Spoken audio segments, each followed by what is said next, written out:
Good morning, good afternoon, good evening from wherever you are joining us from. My name is Rashdan, and you are welcome back to today's session. Today we'll be talking about how to study abroad. We initially had a live session, however, the network was very bad and it affected the outcome of the video. And this is why I'm doing a recording again, just to cater for those that missed the class. How to study abroad, what are the things you need to do, what are the materials you need, various forms of scholarships, and so many other things. So I encourage you to listen attentively, pause the video, go back if you need to, just make sure you get all the important details. Let's get started. All right, so today we'll be looking at these outlines. Intention. Your intention is going to determine the course you are going to choose. We are looking at your end goal, which will determine the country you are going to choose. We'll look at the benefit for dependent. We'll look at the types of scholarships and then how to search for schools. All these are important because once you can itemize all these things, know exactly what you want, it's going to be very easy for you to choose a country and a course. This journey is very overwhelming, I must tell you. So if you don't get everything right from the start, you are going to be tired along the line. All right, so we'll start with the first one, intention. Basically, we have two types of people. Now we have people that really want to study genuinely, like, oh, I would love to do my BSc degree abroad, I'm going for my master's, my PhD, my diploma course, my certification course, I just want to go abroad to study. Then after that I can decide to stay back. We have people like that. Then we have the other type of people. They just want to use this pathway to relocate. They don't really care about the course. Their own is just let me get out of this country. So those are the two types of people that we have. So depending on the type of the category you fall into, it will actually determine the steps you are going to take. And that is why it is very important for us to discuss this. As we move ahead in the presentation, we understand some of the things we need to do. So by now, pause and decide what type of person are you, what category do you fall into. Do you want to study genuinely, or you just want a way to japa from the country? By now you should know. So let's move on. Now, choosing the country, your end goal would, just like we said previously, if you have determined depending on the category that you have picked, then it's going to determine how you are going to choose your country, because each country have different rules, different benefits. All right, so it is best for you to actually plan ahead, know what you want at the end of the day, and this will allow you to make the best decision in choosing the country. Because if your intention is to stay back after your study and you eventually choose a country that does not allow you to stay back after your study, you can see that you have already missed road from the beginning. All right, and that is why it is very important. So for the sake of time, and in order not to make this presentation very long, I'm going to be limiting my explanation to these three countries: UK, USA, Canada. But don't get me wrong, whatever we discuss here, we can actually implement it using other countries as case study. Okay, so don't think there are just only three countries you can use. No, Australia, Malaysia, any schools, any university in Europe, or colleges, just just try them out and it's going to be the same. All right, so your end goal should determine your country. If you decide, if you feel you want to stay back after your study, then countries like USA, UK, firstly, all the countries so far, they give what we call postgraduate work permits. These three countries, at least I'm sure of that, postgraduate work permit. Now, depending on the course that you choose, if it is a 2-year course, I think you get 2 years postgraduate work permit. For PhD, that is science related, I'm sure they get 3 years and so on and so forth. So it's just like that. You have to check with your course that you are choosing, and ensure that whatever course you are picking, or whatever school you are picking, will allow you to stay back, because there are some schools that don't allow postgraduate work permits.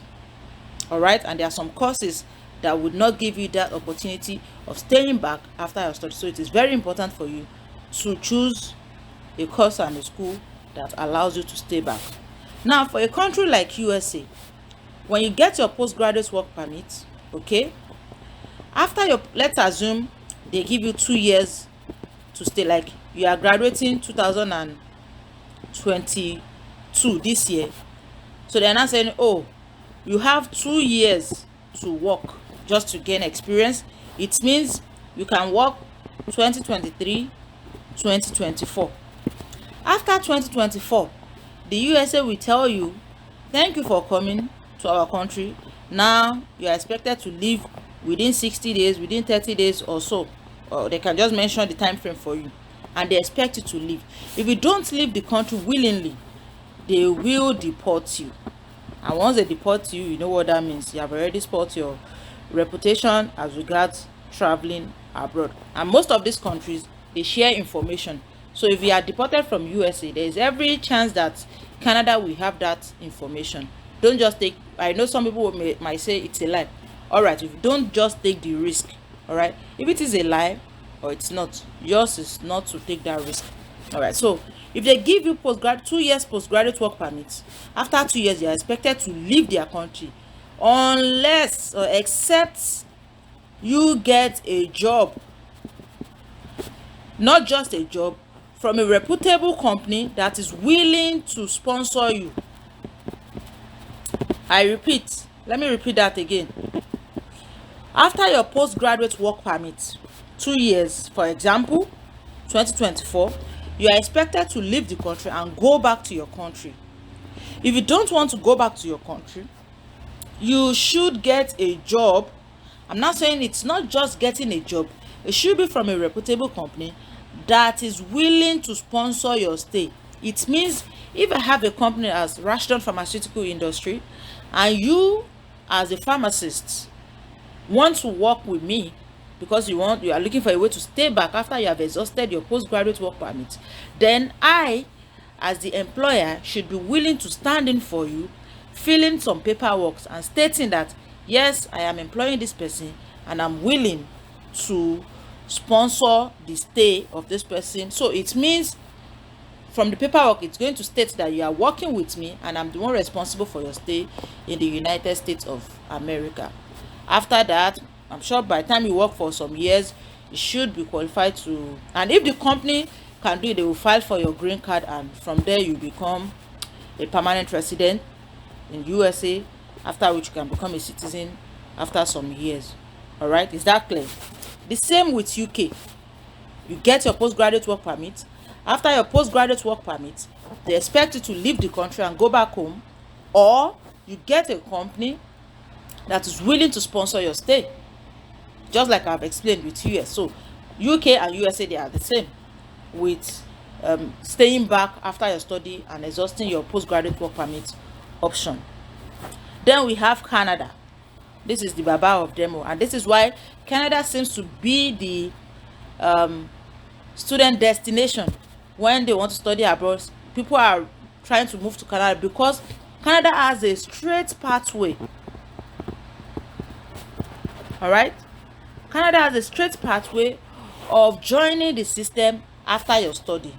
Now you have finished your 2 years, 1 year, 4 years course, either BSc, MSc or PhD. You are finished. They've given you 1, 2 or 3 years postgraduate work permit. Once you are done with your postgraduate work permit, you are eligible to apply for permanent residency, which is what the other countries don't have. After your postgraduate work permit in Canada, you are allowed to apply for permanent residency. That's the express entry pool, or all this PMP nomination. They have pathways for students that have finished schooling in Canada those that have 1 year experience. They have various options that gives you the chance to move into the system and become a permanent resident without necessarily looking for a company that will sponsor you. Do you understand? Without necessarily looking for a company that will sponsor you. Unlike UK and USA, they don't have a straight pathway as for joining the permanent residency. However, for USA, let me say this about USA, they have some exception, they have some pathways. They will call it either H1B, like you must be very good, usually for people in STEM. So far it's usually for people in STEM.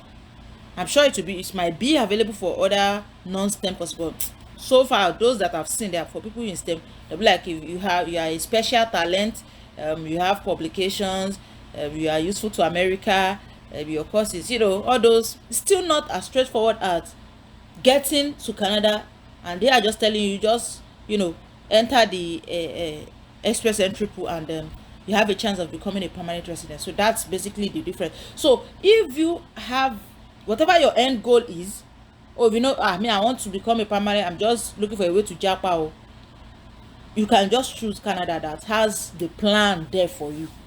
Then you know that, after my course I'm going to do this and go. If you like to choose UK, if you I will look for a company, fine. If it is US, I will get the H1B, EB1, or all those things, fine. But just make sure you have a plan and you set it right very well before you move ahead. All right, so that is that. If you have any question about this, make sure you put it in the comment section, and I'm going to respond as soon as I get them. So let's move on. Now, still on choosing the countries, they have different benefits for your dependents, and I'm sure this is going to actually determine for some people which country they choose. After I explain this one, I'm sure some people will just cross out some countries already and be like, yes, I have decided this is the country I'm going to pick. So dependent, what do we mean by dependent? Dependent means those that are following you. Let me just use that simple term. Like you as a student, you are the primary applicant, you are going as a student, you are married, you want to go with your husband, you have children, you want to go with your kids. Your husband or wife and children are your dependents, meaning they actually don't have any business to do in that country were it not for you, that is the student. So if anything happens to you as a student, if you get to the country and your people follow you, and maybe you mess up and they deport you, automatically they deport all of you because they are staying in the country because of you. They are your dependents. So that is definition for that. Now for dependent is only defined as families. So if you are a man, your dependents will be your wife and your children. If you are a woman, your dependents will be your husband and your children, not your mommy, not your daddy, not your sisters. They are not your dependents. So that is the definition by these countries as regards dependent. Now, what benefits can your dependent actually get in these countries? I'm going to start with US because currently, as you all know, I'm in US, Washington, Howard University, doing my PhD.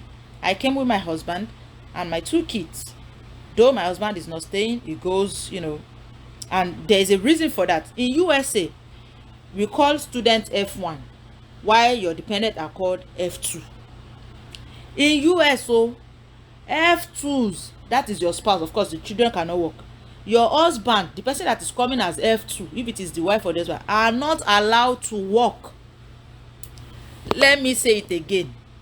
F2s are not allowed to work in America. So if I am here as a student, for each of these countries, students are allowed to work 20 hours per week during school hour. 20 hours per week. Canada just increased theirs, and they said students can work 40 hours per week during school hours. But it used to be 20 hours per week during the school session because they wanted to focus and then study hard. Then during the holidays, you can work 40 hours plus, unlimited hours during the holiday. So that is for you as the student. for all of these countries that I'm mentioning here. Do you understand? I'm trying to take it slow. If it is not clear, please make sure you ask a question in the comment section. As a student, you are allowed to work 20 hours per week during the school session. It means Monday to Friday, you're allowed to work 4 hours per. Just make sure you work 20 hours per week. You can decide how you want to share it, but it shouldn't exceed 20 hours per week legally. While during the holiday, you can work 40 hours and more. That is you as a student. However, for your dependents, either your wife or your husband, in USA they are not allowed to work at all. So it means if you are following me, if my husband decides to stay here, he will just be at home. Just be at home doing that. Sit abuse. What is he going to be doing? Okay, and this is why most people don't want USA, because they feel, oh, I will just be sitting there doing nothing, getting bored and all the likes. So you can't work legally as F2. However, in UK and Canada, because I'm using these 3 countries as an example, I'm not saying it is limited to all these 3 countries. You can check every other country, but for the sake of our explanation, I'm using these 3 countries. In Canada and UK, you as the dependent, either husband or wife, you are allowed to work full time, while the student is only allowed to work part time. Can you imagine how interesting that is? In case you are not getting what I'm saying, I'm a student in UK, for example. I'm going to study, and I said my husband should follow me. When we get to the UK or Canada, they will give me work permit that says, you, Madam Rashton, you have 20 hours per week to work. You cannot exceed these hours. Then they will give my husband 40 hours that you can work full time. If you want to work more than 40 hours, you have the chance. You can work full time. So you can see that it is very, very different from USA that doesn't allow your spouse to work. By now, right now, you should pause this video and decide. Take your pen and paper, cross out. If you know, me, I must work, just cross out USA. Don't take the risk of coming here. You have already known that they won't allow you to work as a dependent. Why bother? Then you have the plan, I'm calling and I'm going to take all the risk. Why do you want to do that? Why don't you just go to a country that allows you to work legally? Because by the time you decide to come to US and you want to force yourself to work, that's when you start taking jobs you are not supposed to take. That's when you start taking jobs you are not supposed to take. They will start telling you to wash toilets, to do some jobs you don't even want to do, but because you are so afraid of being captured in the system, of filing tax and all those things, you are forced to choose a job that you don't even want to do. But if you have that work permit, you can do shakara. You can decide, oh, I don't want to do this, I want to do this. So please, this journey of relocating abroad through the study pathway, not be being so, it's a lot of work, and that's why I'm taking my time to just give you the basics now so that you can plan properly. It is overwhelming, I must tell you. The journey is overwhelming, except you plan it. If you fail to plan, you're already planning to fail. So just take it one step at a time, following everything we have discussed so far. So now we know, as a dependent, you are not going to work in US. So if you know you want to work, just cross out USA out of the schools you want to choose. Then we have UK and Canada that allows you to work full time. You can earn money and be assisting your wife. If it is a partial scholarship that the students got, or maybe there is no scholarship at all, then you are earning, you should be able to support, and that will make things easy for you. Now to the children. In USA, of course, like they always say, they will tell you there is no free healthcare. But while in Canada, I'm not even sure about UK. I've not done the research. There is free healthcare in Canada. Of course, they say all these things was their insurance. The students can get insurance from the school and they will cover your dependents. That is what I did. I have my insurance from the school and it covers, although we are paying. Of course, from the stipend, it has already been factored in. Everything is removed from the stipend, actually. All right, because I got a fully funded scholarship. I'm going to discuss that when we get to types of scholarship, explaining my own type of funding. So for the kids in USA, they don't give you cash.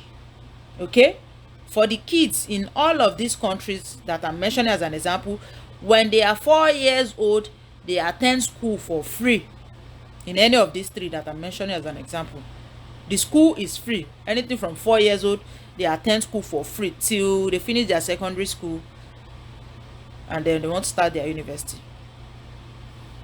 Do you understand? So school for them. So if you have children that are 4 years and above, you shouldn't worry about their school fees. It is free. Either USA, UK, or Canada, it is free. But if they are less than 4 years old, that is where the wahala is. You will pay child care, oh, and it is not cheap. It is not cheap at all. So what most people do, people that come to USA specifically, is since the dependents are not allowed to work, they are usually at home with the kids if they are not up to the school age. So rather than go and spend $2,000 or $1,000 per month on child care for one child, if you have two, that's $2,000 per month. The husband or the wife that is not the student will just stay at home and stay with the children. At least that one will save them the stress of looking for money to put the children in daycare. Then when they are 4 years old, they can enroll in school, in the government school, for free. But anything less than 4, you have to take care of the child care yourself, and it is not cheap. Now there's something we call WIC here in USA, that is women, infants, and children. If you have children that are less than 5 years old, if you are pregnant, every month the government will give you groceries and loose cash, but it's not a physical cash, but it's loose cash that you can use to purchase anything you like.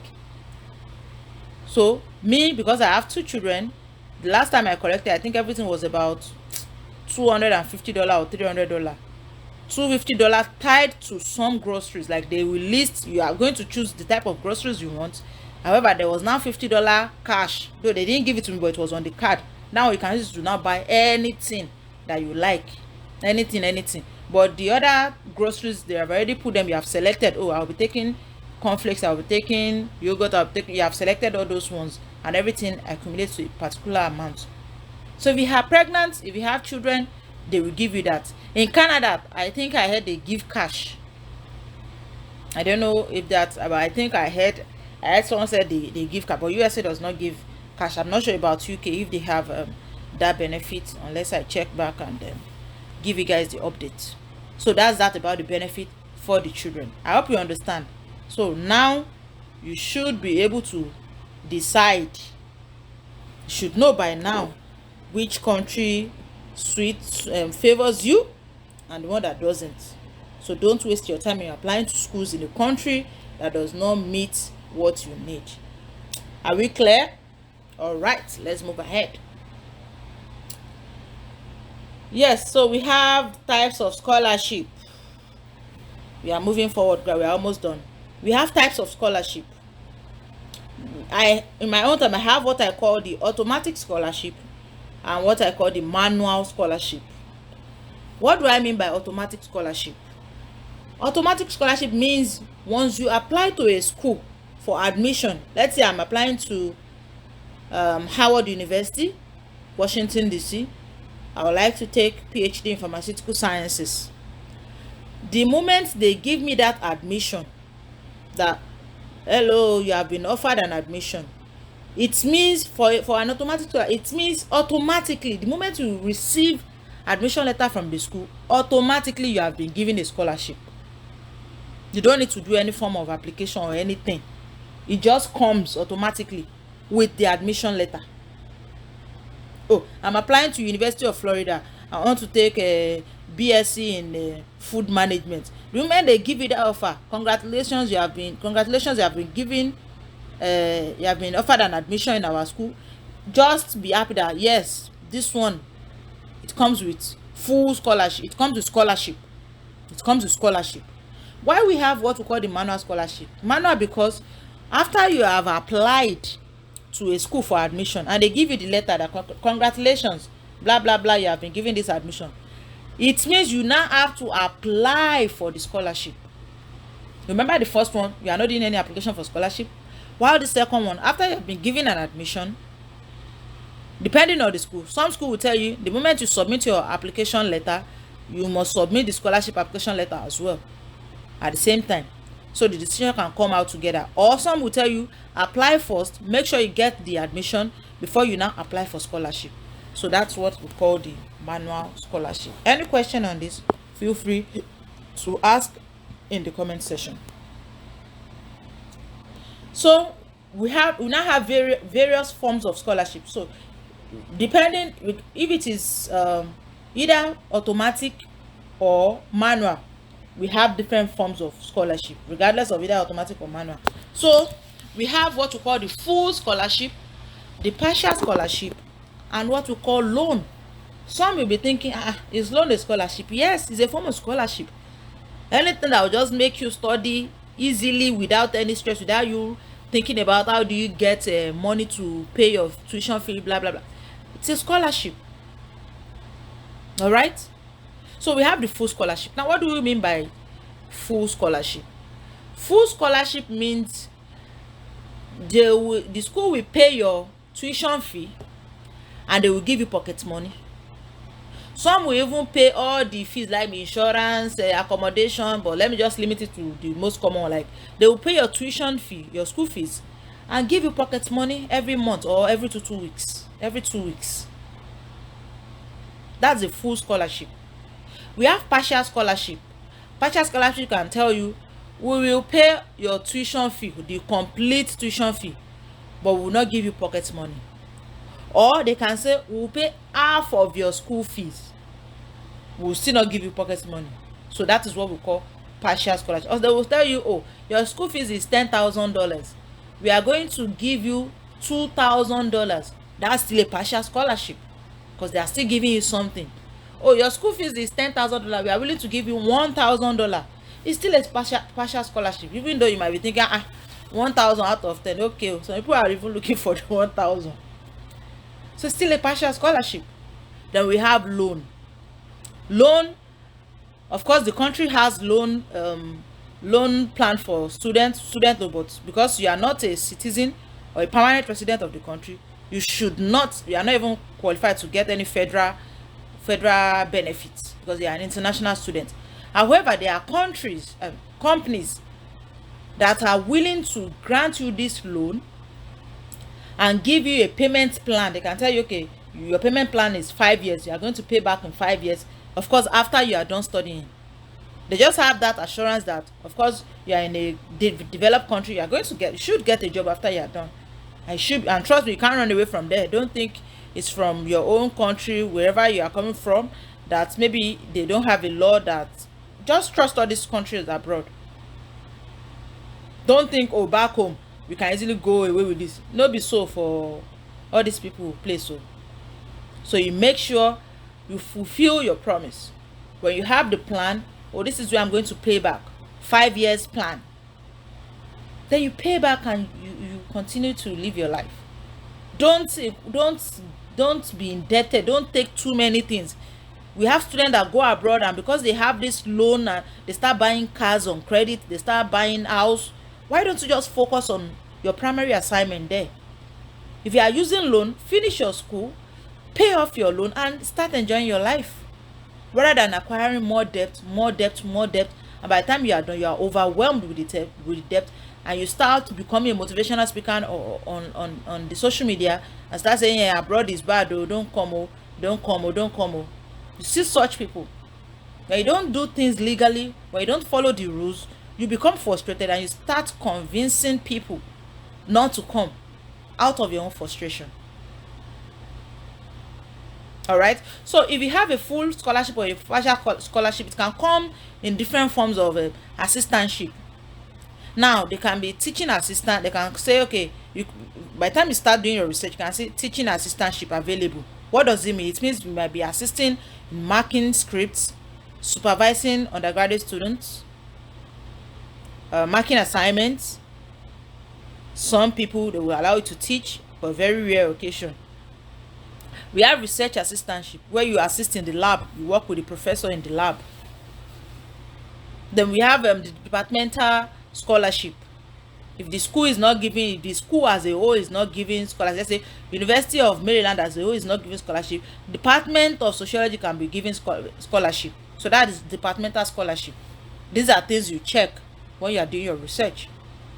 Then we have what we call the, so for this teaching assistantship and research assistantship, sometimes the departmental, you will work. Oh, you will work. It means they are giving you the job. You are working on campus. That's the meaning. If you have a 9 to, let's say you have 9 to 3 lectures, you must work 4 hours per day, Monday to Friday, in the school. That is the meaning. If you have teaching assistantship and all those things, you will work in the school. You will work. They will give you work. Either work in the library, they will shall give you work to do. The same thing with departmental scholarship. Why we have external scholarship, even though it is external, but it is still within the school. You still have to apply through the school. And I think that's the one I got personally. I got a fully funded scholarship. Now let me move back so that you will see the practical example of what I'm saying. Remember I said the types of scholarship: automatic and manual. Now let me tell you the type of scholarship I got, and you will tell me, I will explain my scholarship and you tell me the type it is. So my scholarship, after I applied to the school, I was asked to apply separately for the scholarship. Now tell me, what type of scholarship is that? Is it automatic or manual?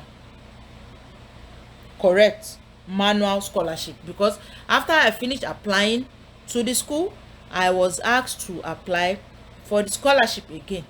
Now you have to be careful when you're applying for scholarship. You have to be very careful. While I was applying for the scholarship, I made a mistake in the email.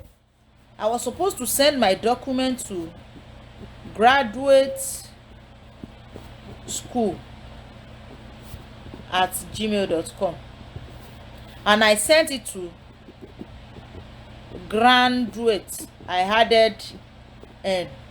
This single letter cost me a year, 1 single year, because they didn't get my application. So when the admission letter came in that you have been offered an admission, I was expecting to receive the letter for the scholarship, but I did not. Then when I sent them the mail, moving back and forth, I realized I made the mistake, and they told me we are sorry we did not receive your application letter, just because of letter N. This letter N, it cost me. So I had to wait. Instead of the admission I got 2021, I deferred it to 2022, 1 year, because of letter N. And deferring does not mean sometimes if you are lucky, they will still retain your admission. Some will tell you, sorry, we have a lot of people on ground, we can't retain it. So you have to be very careful. Don't take the risk. You have to double check everything. That is why this process, you must start early. It's not something you can rush if you want to avoid mistakes. It's not something you can rush. So we have answered that I got a manual scholarship, right?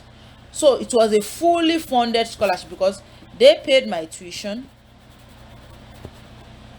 giving me pocket money. So that's a fully funded scholarship. Now, is it external that I got or assistantship? I got external because I'm not doing any job in the school. They just want me to focus on my study, focus on my research. That's what the letter says. But those, my colleagues that got assistantship, they have to work in the school. So let's say figure A, my friend is figure B. I have external scholarship. She has teaching assistantship. We both have a class 9 to 3. By 3 p.m. I'm done with my class. I'm going home. By 3 p.m. she's done with her class. She's going to her place of work within the school. Do you understand? Any question, please make sure you write it in the comment section. So that's the difference between all these scholarships. So regardless of the one you see, your own is, I just want somebody to pay for my school fees, and just pay because it's quite expensive. It's not cheap. Except if you are Dangote or $10 or Bill Gates or you are wealthy. No wala. But it's not cheap, I must tell you. Semester one semester is about $18,000 for my course. If you check your course, you might see $6,000, $4,000, or $10,000, but it's still not cheap concerning where we are coming from and the exchange rate. It's not. So it's, if you get, even if it is partial scholarship or loan, I'm sure you'll be very grateful at least. So that is that about that. Okay, so I think that is now, before thank the last one is supposed to be school search. How do we search for school? So I said we are going to do a practical example on how to search for school. For example, everything that we have been talking about, now we want to check and see, and this is going to be the last thing we are going to do. All right, so you have, you know, the course you want to do already, but you don't even know the schools, but you know you want to go to USA. For example, I'm going to be doing just one example. I don't want this video to be too long. Okay, so you just want a school in USA. You don't know the school, you don't have any idea. You just know, I want to do masters in computer science, MSc computer science, for example, in USA. So that's what you should do. Just come to your web browser and just type MSc computer science in USA. Go. If it is BSc computer science in USA or in Canada or in UK, MSc sociology, BSc diploma course in law, diploma course in accelerated nursing program, any course, you just type it and the country, and it will bring out list for you. You can, like I said, it's not a child's play. It takes a lot of effort from you. You can start checking one by one. If you don't see your anyone that you are comfortable with, you move on to the next one. So we are saying, so if you scroll down, you will see it will even give you top universities for MSc in computer science in USA. You can just check the school one by one. Okay, so let me see which one I want to check. Let me go with which one should I go with?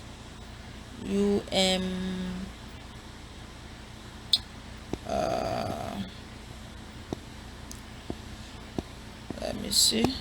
We have, so I'm scrolling down. I'm just trying to see. Okay, so let me go with remember, you can go with anyone. MSc in computer science in USA university. Let's see this one. Let's see what they have for us. This one is an article. I don't want to go with an article. I want to check a school itself. UMGC. Let's see UMGC.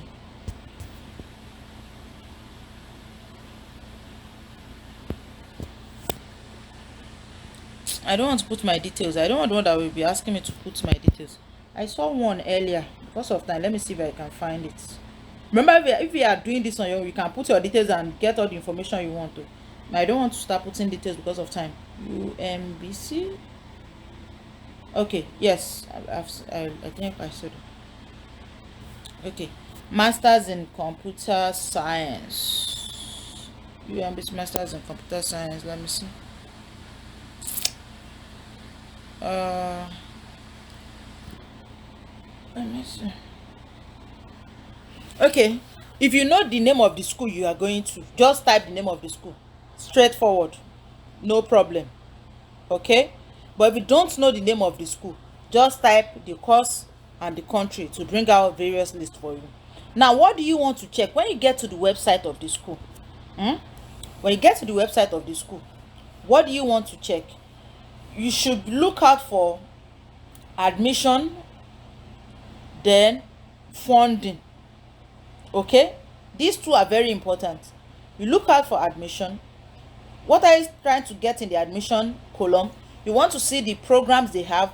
Do they have your course? Then funding, you want to see the various types of funding they have. I like this one. I chose this because of it has most of the examples I've been trying to explain. Now let's come to admission. we have programs and degrees, we have application requirements, international admission. Remember, you are an international student. International because you are going from your country to another country.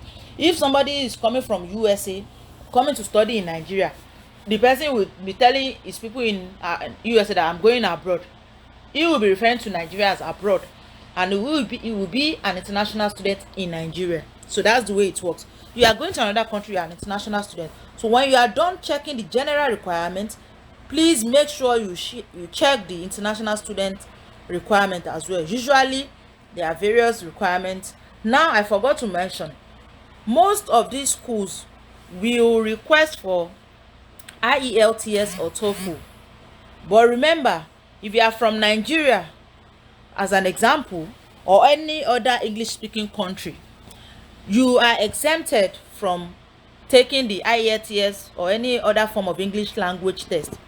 If it is not stated on the website specifically that Nigeria is exempted, or any other country, if your country is not stated, write the coordinator. The email is always on the website, the admission coordinator, and I am from Nigeria, I was taught in English, my results are in English, blah blah blah, and they will exempt you. But usually it is usually stated there that if you are from Nigeria or any other English speaking country, you do not need to take any form of English language test. If you don't want GRE, which is most schools in USA, GRE refine, you have to filter your search. MSc in USA, MSc in computer science without GRE or SAT, it will give you list of schools that are not requesting for this, or people that are waiving it. So you don't have to do what you don't want to do. While I was trying to I applied to about 10 schools, because you have to apply to as much as you can. So I was targeting schools that were waiving the application fee. Some waived the application fee, some did not. All right, and I was specifically targeting those that will not require me request for GRE. I didn't want to do GRE or any SAT or any IELTS. So that was my own target. If you feel, oh, there's no big deal, I have the money to take GRE exam, SAT, IELTS, fine, go ahead with it. But if you don't want, look for what you want and you will get it. Okay, so we come to the application. Let's check the programs and degrees. Of course, for the programs and degrees, they have all these courses: chemical, computer engineering, computer science, PhD, MSc, cyber security, data science. You can see the programs they have here. You will see it there, all the programs they have, you will see it there. Then let's check the application requirements. Let's check the application requirement. What do they require? The first step of the admission process is submitting your application. You read all these things, yes. Of course, they want your transcripts. Now, look at this one. They said transcripts, standardized test, GRE, language test, transfer, other requirement before admission. Now, you can check one. Look, it's here. Transcript, of course, they will need your transcript, especially if you are going for a postgraduate studies.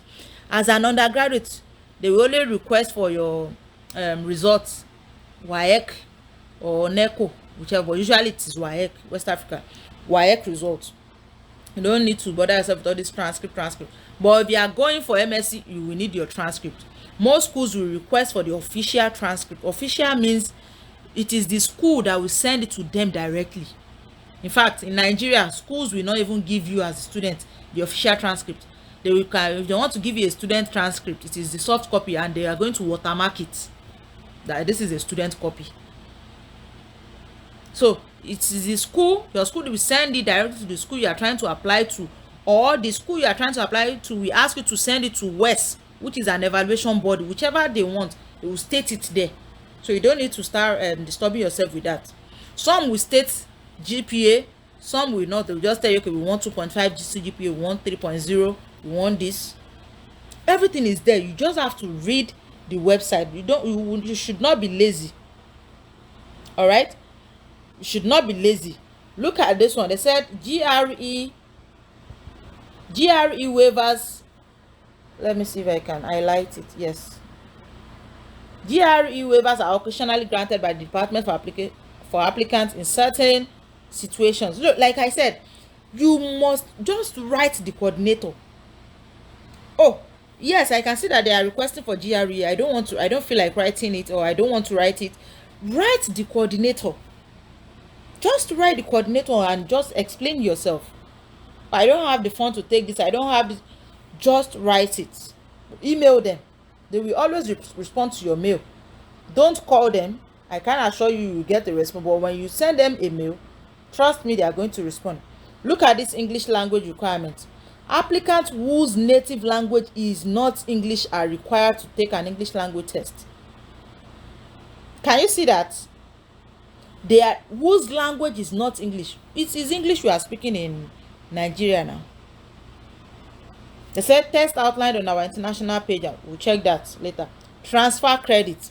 Like I explained earlier in the live class, those people that are still in school here, like ASU now is taking that. Just imagine that period. ASU went on 8-month strike. There were some students that left, but they didn't throw away all the years they have spent in school. Maybe you're in final year, you're in 400 level of a 500 level course. You can actually transfer your credits. Like right now that I'm doing PhD, there are some courses that we are doing. If I decide not to take them here because I've done it in Nigeria, I can request to transfer my results, transfer that credit here, and to count that I've taken the course, so far I can meet the requirement. So if you are in 400 level, you are in final year, you want to, oh, I'm tired of ASU, I'm tired of this country, okay, let me finish up. Just, you can do that in Nigeria as well. We have somebody in the Unilag that feels, oh, the strike is too much, can I transfer my credit to Babcock or any of these private universities and finish up there? So it's the same way here. We'll transfer your credit and finish up over there. Okay, before admission, all these ones are there. So that's about that. Now let's look at funding. Okay, let's look at international admission first before we go to fund. International admission, international student that blah blah blah.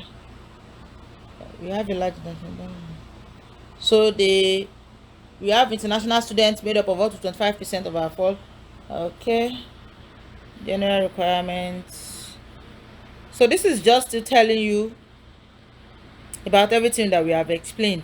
This receiving your I-20, it is when you have been given admission that you request for your I-20. This is the I-20 that's for USA. This is the I-20 that you will take to the embassy. The I-20 will state your course, the amount given to you as scholarship, and all those people that will be following you. And this one is another. Just get your admission first. That one is another talk entirely. All right, so let's look at funding. Just like I explained, look at it. Funding. We have graduate assistantship. We have financial aid and scholarship, fellowship, financial. So let's click on graduate assistantship. Okay, graduate assistantship. So let's see if we can see the amounts they are going to give. Graduate assistantship, or let's see, provide graduate student with the financial resources necessary to pursue their financial stipend. Just like stipend, tuition remission and benefit is part of the, just like I said, that is, stipend is pocket money, tuition remission means they are paying your school fees, and other benefits. So it means this ones can even decide to give you health care, accommodation, and it's even written here, health insurance, accommodation, and some other things. Let's look at, I want to see if they put the amounts there. This is financial aid and scholarship, fellowship. Let's see. I want to see if they put the amounts there. I can't see the amounts here. Let's go apply for selected. So this is where you just, you navigate the site, the website, and you are good to go. So basically that is it. If you have any question, So this is just telling us to apply if you want to apply. No, so this one that is asking us to apply, what type of scholarship is that? Eh? What type of scholarship is that? Is it manual or automatic? Manual, because it is asking us to apply. Let me look for, let me see you Waterloo. Let me see University of Waterloo. Those ones, I want to show you how those one will put their automatic. You see what I mean by automatic admission. I want you to see automatic admission. You Waterloo graduate programs. You can see, you come to because you know the name of the school, you just pull the website. We have undergraduate program, we have graduate. If it is undergraduate, just go to undergraduate. You don't have any business with graduate program, just go there. Now what we want to check here, I want to check the financial aid, but let me see if I can start with the school admission. Click on admission. Click on admission. Let's pick a course. What course should we pick? Let's just pick any course as an example. Then we'll see how I wanted to see how they write it there for automatic scholarship. Okay, let's see what should we pick? Anyone, I don't know. Okay, let's see mathematics. You take mathematics. Why am I picking maths? It just came to my head. Okay, let's see. I can't see that one. Let's take what course is this? Okay, let's go. Math is coming to my head. You can see different courses. So this is the University of Waterloo. You know, I promised I was going to process everything I'm telling you is what I am going to do personally, because I said I was going to process admission for 40 people that joined the live class. I posted the live class and it was only 40 people that joined. So those 40 people, I said I was going to process their admission for them. It's still this same process I'm going to use. The only difference is that I'm the one doing it for them. So if they are going to do it themselves, it's still the same thing they are going to do. I'm the one doing it for them. I'm going to be vetting those that need to write what is it called again, letters, personal purpose of research. You know, I'm going to be vetting all those things for them, their CV. So that's the difference. That's the benefit of attending the live class actually. So we've already started. I've started compiling the list. I've actually started already. I've started. So let's pray everything works out well. So don't worry, don't feel sad that you are not part of the 40 people. Follow this process. It's the same thing I'm going to do. Me, I cannot see. Let me just pick. Well, let me pick for anyone. I picked what this one. What's that? Public health. So it says here faculty admission. The admission is fall. There are some admission that will allow you to use it for the 3 period. You can enter January, May, or September. So there are some admissions that are very flexible like that. This is a full-time. I want to see if they have the financial. I'm looking for the financial aid. Oh, this thing should not waste our time. Oh, please. Let me just search. Let me see if I can see it here. Financial aid. If I can't see it, then we have to go up. Yes, student financial aid. I know it's somewhere, but I don't want to. Okay, student and financial aid. Let's see, financial aid, about student award and financial aid. This is not what I want. This is not what I want, because I want you to be able to do it. I want to check. I want you to see from a department. Like, I don't know why this thing is not giving me. I'm using my phone to record this, so you won't feel you can't use your phone. Oh, you can use your phone. Okay, This is my phone I'm using, and this is the last thing we are discussing, so I don't know why it's taking our time. Okay, so this prospective students. Why is it? It used to be around here. Or can you see it already? I cannot see it though. Maybe you can see it already, and I'm not. I'm not seeing it. Okay, but I can't find it. But I really want you to see it actually. Let me go back. Let me see. Let me let me check my PhD pharmaceutical sciences search. Let's see. University of Waterloo, PhD pharmaceutical sciences.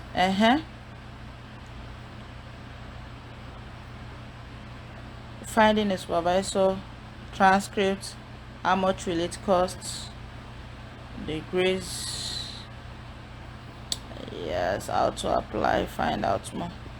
Sincerely, I don't know why I'm not seeing it.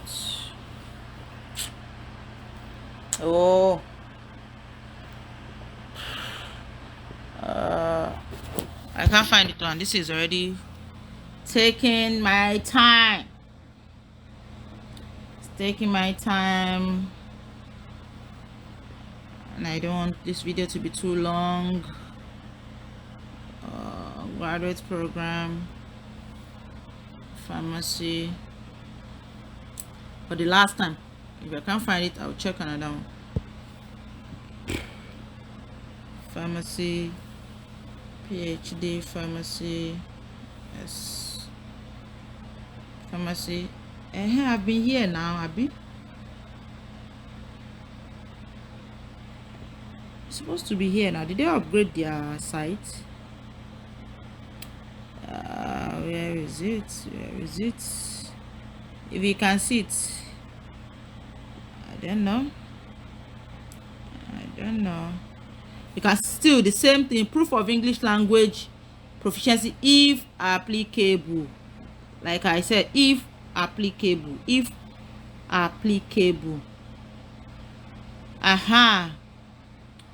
Review the funding. Okay, let's see. Funding graduate school. This is what I'm looking for. Thank you. So minimum funding, you can see we have minimum funding, we have Waterloo Award and scholarship, external awards. External awards. This you just have to, well, so far you are on the website of the school. Just make sure you navigate everywhere. Don't rush. Sometimes you will think this thing is here, but they will upgrade their website and you'll be looking for this one, and look at how long I've been searching for it. So I have minimum funding, Waterloo Award, external awards, financial need, different things. So let's click on this minimum funding and see what they wrote there.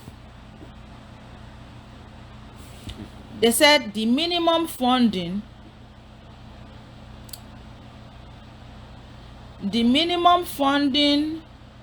for doctoral students in good academic standing, of course, for any scholarship, once they give you the first one, they have to renew it every year now, but at least you must show that you are very serious. You must meet a minimum CGPA.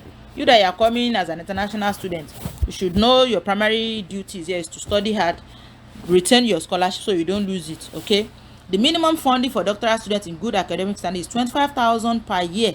This is pocket money. It's not part of the school fees. So this is pocket money. So it means this one is an automatic scholarship. Once they give you admission, you don't have any wahala. It comes with this $25,000 every year they will give you, and they are going to do either they give you monthly. So imagine they want to give you this monthly. This is more than $2,000 per month. This is more than $2,000. If they want to give you bi-weekly, that's every 2 weeks. Every 2 weeks, that's about more than 1 2 per week, per 2 weeks. So what else do you need? And you say you not be comfortable, and you now have your husband or your wife with you that is working full time. Now enjoyment though. Now enjoyment. What else? Won't you be happy? So These things are there. So this is the automatic one. The commitment applies to the first 4 years of full-time enrollment in the doctoral. Remember, this is a PhD we are checking. If it were to be for MSc, of course they are going to write. Look at the one for MSc here. I didn't even know. So the one for MSc, they said $12,000. Of course, because the price tuition fee for MSc is lower than that of PhD here. So of course, and the pocket money, they are giving MSc people 12,000. They are giving PhD people plenty money. So my people, that's it. That's the way you check and check and check. And I think we have come to the end of the presentation. If you have any other questions, please feel free to ask in the comment section. Comment and let me know. If you run into any challenges, I'm willing to help. You can also ask on the group. Please make sure you like this YouTube channel. Make sure you subscribe. Please share the video, put your comments down, and just subscribe and let me share the video. Thank you very much. God bless you for staying. Nagode. All right, have a wonderful day. Rashdon signing out.